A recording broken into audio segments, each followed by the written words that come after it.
Hey guys, this is Darron. You're about to watch a video from my full stack React Native course on Udemy. The course has a total of 5 projects ranging from beginner to expert.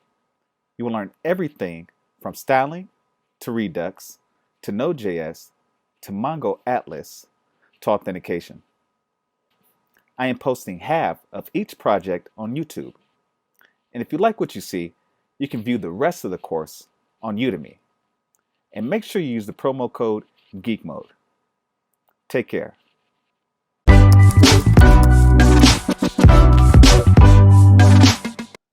Tab navigation.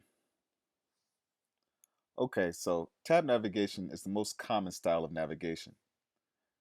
This can be tabs on the bottom of the screen or tabs on the header. I use an iPhone, so I've only used tabs on the footer. But I have seen with Android phones, you do have tabs that are used at the top of the screen. When using React navigation, it can be implemented by using Create Bottom Tab Navigator. Stack navigation. Stack navigation. Think of stack navigation as a screen having a relationship with a specific tab screen.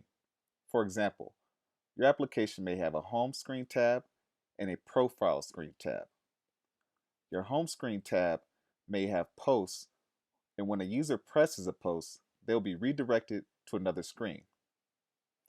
What you see in this image is a screenshot of one of Twitter's posts.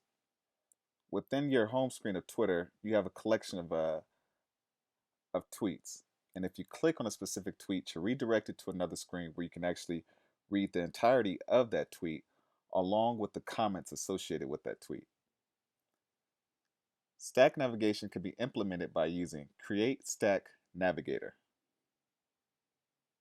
Drawer navigation. Drawer navigation is the newest form of navigation. It's been around for a while, but it's the newest form.